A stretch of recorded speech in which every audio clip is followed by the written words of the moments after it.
an antibody reaction. Okay, so firstly we will define what is antigen and what is antibody. Antigen basically कोई भी foreign substance है या foreign agent है जो कि हमारी बॉडी में जब भी वो एंटर होता है तो हमारी बॉडी खुद ब खुद इम्यून रिस्पॉन्स जनरेट करती है उसको एलिमिनेट करने के लिए. ठीक है, तो हम सिंपल वे में कह सकते हैं कि एंटीजन कोई भी फॉरेन सब्सटेंस है जो कि हमारी बॉडी में एंटर करता है. ठीक है, जिसके अगेंस्ट हमारी बॉडी इम्यून रिस्पॉन्स जनरेट करती है. ठीक है, फिर हम बात करें एंटीबॉडी की कि एंटीबॉडी क्या होता है. बेसिकली एंटीबॉडी एक सब्सटेंस है जो कि फॉर्म होता है उस इम्यून रिस्पॉन्स में to fight against that antigen और to react with this antigen. Okay, so antigen enter हुआ तब हमारी बॉडी इम्यून रिस्पॉन्स के टाइम पे प्रोटेक्शन के लिए जो भी सब्सटेंस जनरेट करती है उसको हम एंटीबॉडी कहते हैं. ठीक है, और फर्दर फिर एंटीबॉडी जाके इसके साथ रिएक्शन करता है. ठीक है, तो डेफिनेशन में हमारे पास आता है when antigen combines with it specific antibody in an observable manner is called antigen antibody reaction. होता क्या है, जब हमारा एंटीजन है वो कंबाइन होता है उसकी स्पेसिफिक एंटीबॉडी जो कि हमारी बॉडी ने प्रोड्यूस करी है उसके against in an observable manner. मतलब जो रिएक्शन होती है उसको हम ऑब्जर्व कर सकते हैं इधर बाय प्रेसिपिटेशन इधर बाय एग्लूटिनेशन तो होता है इनका रिएक्शन होने के बाद. तो वो ऑब्जर्वेबल मैनर में जब वो कंबाइन होता है कोई एंटीजन अपनी स्पेसिफिक एंटीबॉडी के साथ हम उसको एंटीजन एंटीबॉडी रिएक्शन कहते हैं. Okay, so now we'll talk about what are the characteristics of an antigen antibody reaction की. क्या क्या करेक्टरिस्टिक्स होते हैं कि एंटीजन एंटीबॉडी रिएक्शन के. ठीक है, तो रिएक्शन हमेशा स्पेसिफिक होती है. स्पेसिफिक का मतलब यहाँ पर ये है कि जो एंटीजन कंबाइन होता है किसी एंटीबॉडी के साथ वो स्पेसिफिक होता है, क्रॉस ओवर नहीं होता. जो एंटीजन होता है वो हमेशा अपने होमोलोगस एंटीबॉडी के साथ रिएक्शन करता है, हमेशा जाके अटैच होता है अपने होमोलोगस एंटीबॉडी के साथ. लेकिन कुछ केसेस में क्रॉस रिएक्शंस हो सकती है but most of the cases में जो एंटीजन है वो अपने होमोलोगस एंटीबॉडी के साथ ही जाके कंबाइन होता है. तो दैट मीन्स जो रिएक्शन होता है वो हमारा स्पेसिफिक होता है. सो नेक्स्ट हमारा हमेशा एपिटॉप और पैराटॉप का ही कनेक्शन होता है. एपिटॉप बेसिकली होता क्या है, एंटीजन का वो पार्ट जिस पर हमारा एंटीबॉडी जाके अटैच होता है. ठीक है, फिर स्क्रीन पे इमेज आ गई होगी आपके. तो ये जो हमारा एंटीजन है उसका जो कनेक्शन पार्ट है जहाँ पे एंटीबॉडी हमारा आके अटैच होता है उसको हम एपिटॉप बोलते हैं. और पैराटॉप क्या होता है, हमारा पैराटॉप एंटीबॉडी का पार्ट होता है जो कि रिकॉग्नाइज करता है और उस एंटीजन के साथ जाके बाइंड होता है. ठीक है, तो binding site of the antibody is called paratope और जो हमारी एंटीजन की बाइंडिंग साइट होती है उसको हम क्या बोलते हैं, एपिटॉप. तो हमेशा जो रिएक्शन होती है वो एपिटॉप पैराटॉप की होती है. ठीक है, और जो बॉन्ड बनता है वो नॉन कोवलेंट बॉन्ड बनता है. May be hydrogen, may be electrostatic, may be van der Waals forces. तो कुछ भी हो, आपने 12th में पढ़े हुए केमिस्ट्री में, तो ये नॉन कोवलेंट बॉन्ड बनता है हमेशा एपिटॉप और पैराटॉप के बीच में. ठीक है, so these are the characteristics of an antigen antibody reaction. So now we'll talk about what are the types of antigen antibody reaction. So we have a shortcut to learn these. PACE-I, आप इसको यहाँ learn कर सकते हो. PACE-I.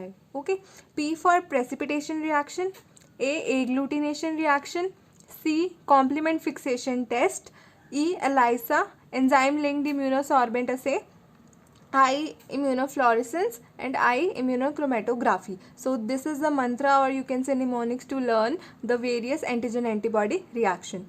So firstly we are talking about precipitation reaction.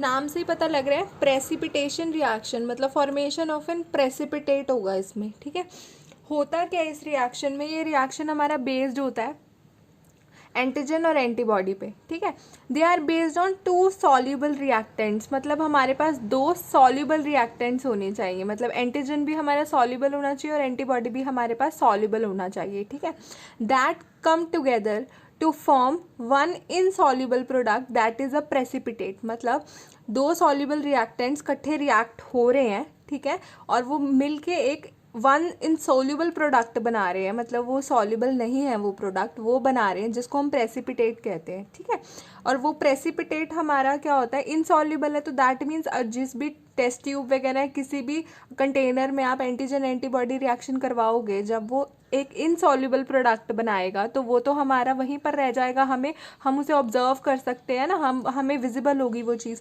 तो वो हमारी sediment हो जाएगी, नीचे जाके बैठ जाएगी टेस्ट ट्यूब में जाके, ठीक है। तो उसको हम क्या बोलेंगे, प्रेसिपिटेट। और जो ये पूरा प्रोसेस हो रहा है उसको हम बोलते हैं प्रेसिपिटेशन, ठीक है जी।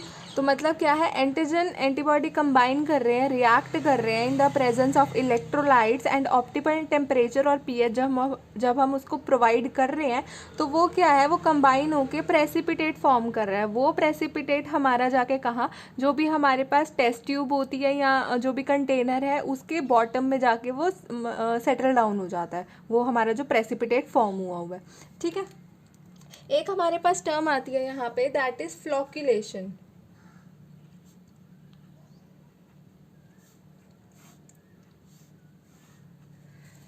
जब हमारा जो प्रेसिपिटेट है वो कई बार क्या होता है, जो हमारे पास पार्टिकल बना हुआ है एंटीजन एंटीबॉडी रिएक्शन के बाद जो हमारे पास प्रोडक्ट बना हुआ है वो हमारा कई बार जाके सेटल नहीं होता है। जो भी हम फॉर सपोज हम टेस्ट ट्यूब में अगर रिएक्शन कर रहे हैं तो वो जाके सेटल डाउन नहीं होगा, जैसे कि प्रेसिपिटेट सेटल डाउन होता था, नहीं हो रहा है, ठीक है। तो उस केस में हम उसे प्रेसिपिटेट ना बोल के उसको बोलेंगे फ्लॉक्यूल्स। क्या बोलेंगे हम उसको, फ्लॉक्यूल्स। जब हमारा वो प्रोडक्ट तो बन गया है, हमें विजिबल भी हो रहा है, बट वो सेडिमेंट नहीं हो रहा, वो बैठ नहीं रहा है टेस्ट ट्यूब में, वो इधर उधर मतलब मूव कर रहा है, ठीक है। तो उसको हम बोलते हैं फ्लॉक्यूल्स, ठीक है। और उस प्रोसेस को हम बोलते हैं देन फ्लॉक्यूलेशन। होता ये कुछ नहीं है प्रेसिपिटेशन ही एक तरह का, बस ये मॉडिफाइड प्रेसिपिटेशन बोल सकते हैं हम इसको। इसमें जो हमारा पार्टिकल है वो बॉटम में जाके टेस्ट ट्यूब के सेटल डाउन नहीं होता, इंस्टेड वो घूमता रहता है टेस्ट ट्यूब में, तब हम उस चीज़ को बोलते हैं फ्लॉक्यूलेशन। और जो वो पार्टिकल बनता है, rather than calling it precipitate, हम उसे क्या बोलते हैं, फ्लॉक्यूल्स बोलते हैं, ठीक है। सो अगर हम मैकेनिज्म ऑफ प्रेसिपिटेशन की बात करें तो जो हमारा मैकेनिज्म ऑफ प्रेसिपिटेशन था, मेराक ने 1934 में एक लेटेस्ट हाइपोथेसिस दी थी। उसमें ये बताया गया था कि हमारा जो प्रेसिपिटेशन होता है वो हमेशा जोन ऑफ इक्विवेलेंस में होता है, ठीक है। मतलब सिंपल वे में अगर बात करें तो हमारे पास 3 जोन्स है। एक होता है जोन ऑफ इक्विवेलेंस, मतलब जहाँ पे सब कुछ इक्वल प्रपोर्शन में होता है, ठीक है। एक होता है हमारे pass pro zone, pre zone, मतलब जोन ऑफ इक्विवेलेंस से पहले आ रहा है ना तो प्रो जोन, ठीक है। और जो जोन ऑफ इक्विवेलेंस के बाद आ रहा है वो हो गया पोस्ट जोन, ठीक है। तो according to this latest hypothesis, latest मतलब होता है कोई भी हमारे पास स्ट्रक्चर जो कि रिपीटेटेड चीज़ों से बना हो और इक्वल सा स्ट्रक्चर हो, तो वो होता है लेटेस्ट हमारे पास बेसिकली, ठीक है। तो जोन ऑफ इक्विवेलेंस में मतलब इक्विवेलेंस होता है इक्वल, तो मतलब हमारा जो एंटीजन और एंटीबॉडी की क्वांटिटी है वो इक्वल होगी, तभी हमारी प्रेसिपिटेशन होगी, तभी हमारा लेटेस्ट फॉर्म होगा, ठीक है। तो जो हमारे पास जो प्रेसिपिटेशन है, जब एंटीजन इक्वल होंगे, एंटीबॉडी फॉर एग्जांपल ले लो, 10 एंटीजन है हमारे पास, 10 एंटीबॉडी है, वो इकट्ठे मिलके रिएक्ट हो रहे हैं, तभी वो जाके प्रेसिपिटेट बनाएंगे जोन ऑफ इक्विवेलेंस में, एक लेटेस्ट स्ट्रक्चर बनाएंगे, ठीक है। यहाँ पे देख लो, ये जो ब्लैक ब्लैक डॉट्स है यहाँ पे ये हमारी किसको इंडिकेट कर रही है, एंटीजन्स को इंडिकेट कर रही है। और ये जो पर्पल लाइंस मैंने ड्रॉ करी है ये हमारे एंटीबॉडीज़ को इंडिकेट कर रही हैं, ठीक है। तो हमारे पास जो प्रोजोन होता है उसमें हमारा एंटीबॉडी एक्सेस होता है,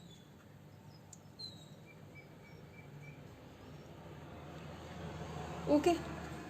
मतलब जो हमारा प्रोजोन है उसमें हमारे एंटीबॉडी एक्सेस में है, तब भी जो है हमारी प्रेसिपिटेशन नहीं हो पाएगी। और इसमें जो हमारा पोस्ट जोन होता है उसमें हमारा एंटीजन एक्सेस होता है।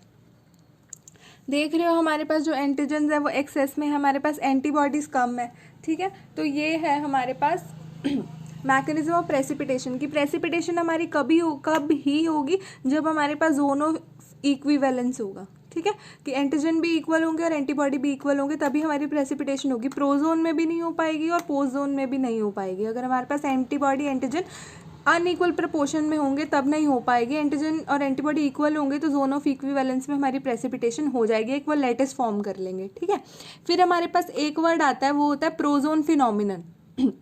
तो हमारे पास जो प्रोजोन फिनोमिनन है उसका मतलब क्या है कि जब हमारी फेलियर ऑफ प्रेसिपिटेशन हो जाती है ड्यू टू एंटीबॉडी एक्सेस और एंटीजन रिड्यूस्ड, तो तब हमारी जो फिनोमिना होता है उसको हम बोलते हैं प्रोजोन फिनोमिना। सिंपल वे में है कि हमारा जब फेलियर ऑफ प्रेसिपिटेशन हो जाती है in case of antibody excess, तो तब हमारा क्या हो जाता है, प्रोजोन फिनोमिना, उस फिनोमिना को हम प्रोजोन फिनोमिना बोलते हैं। So then will talk about types of precipitation reaction. PPT stands for precipitation.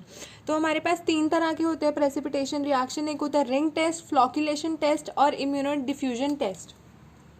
So first we'll talk about ring test. Ring test कुछ नहीं है, नाम से पता चल रहा है, एक रिंग फॉर्मेशन होगी, एक रिंग बनेगा। क्या होता है, हमारे पास टेस्ट ट्यूब है, फॉर सपोज ये हमारे पास टेस्ट ट्यूब है, इसमें हम क्या करते हैं, एंटीबॉडी का पहले सोल्यूशन डालते हैं, एंटीबॉडी सीरम डाल दिया या कुछ भी डाल दिया जिसमें हमें चेक करना है प्रेजेंस ऑफ एंटीबॉडीज़, ठीक है। वो उसके ऊपर से हम ऐड करेंगे एंटीजन सॉल्यूशन, जो भी हमारे पास है सीरम वगैरह तो हम वो सोल्यूशन डालेंगे। याद रखना एंटीबॉडी का जो सीरम होता है वो नीचे होता है, ऊपर उसके हम एंटीजन डालते हैं, ठीक है, वो डालते हैं। तो फॉर सपोज यहाँ तक हमने एंटीबॉडी डाला हुआ था और यहाँ तक हमने जो वो है एंटीजन का सोल्यूशन डाल दिया था, ठीक है। अब क्या होगा, जो इनका जंक्शन है, दिस इज़ द जंक्शन ना, ठीक है।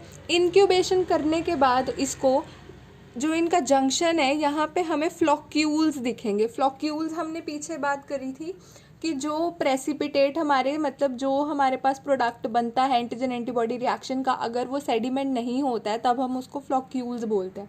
तो फ्लॉक्यूलेशन होगी कहाँ पे, at the junction of the two liquids. इन दोनों के जंक्शन पे एक रिंग लाइक स्ट्रक्चर बन जाएगा, ठीक है, उसको मतलब फ्लॉक्यूल्स बन जाएंगे, तो वो इंडिकेट करेगा कि हमारा टेस्ट पॉजिटिव है, ठीक है। तो इसको हम किस किस केस के लिए यूज़ कर सकते हैं, जैसे कि हम C reactive protein CRP test बोलते हैं, स्ट्रेप्टोकोकल ग्रुपिंग कर सकते हैं, तो हम ये फॉलोइंग चीज़ों के लिए रिंग टेस्ट को अप्लाई कर सकते हैं, ठीक है। सेकंड हमारे पास आता है फ्लॉक्यूलेशन टेस्ट। सो फ्लॉक्यूलेशन टेस्ट बेसिकली हम 2 तरीक़ों से कर सकते हैं, ईदर स्लाइड और ट्यूब, मतलब टेस्ट ट्यूब, ठीक है, इनमें कर सकते हैं। स्लाइड में कुछ नहीं है, सिंपली स्लाइड, उस पर हमने पेशेंट का सीरम डाला, प्लस हमने ऊपर से एंटीजन की ड्रॉप डाल दी, ओके। और फिर इंक्यूबेट करने के बाद कुछ देर बाद अगर वो प्रेसिपिटेट फॉर्म हो जाता है तो हमें वहाँ पे, मतलब अगर फ्लॉक्यूल फॉर्म हो जाता है तो वो हमें दिख जाएगा ईजिली। टेस्ट ट्यूब की बात करें तो टेस्ट ट्यूब वाला सिमिलर यही केस है कि हमें फ्लॉक्यूल अपीयर हो जाएंगे, ठीक है। जो स्लाइड टेस्ट है हम उसको किसके लिए यूज़ कर सकते हैं, सिफिलिस टेस्ट करना है हमें, हम उस केस में कर सकते हैं, ठीक है। और आपको रिंग टेस्ट का तो मैंने बता ही दिया था, सेम वही टेस्ट ट्यूब वाला हिसाब है इसका भी, ठीक है। हमारे पास नेक्स्ट आता है, मेन है जो हमारा, वो है immuno diffusion.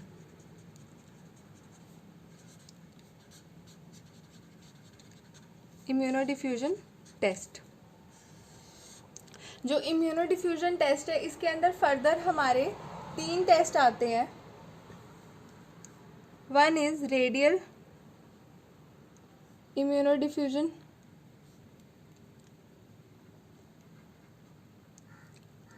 Other one is immuno electrophoresis,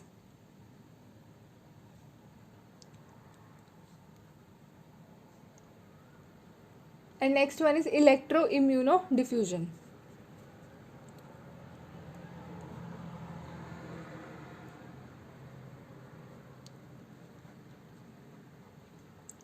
तो हमारे पास ये 3 टेस्ट आते हैं इम्यूनो डिफ्यूजन टेस्ट के अंदर, type of a precipitation reaction. So वो हम नेक्स्ट वीडियो में करते हैं।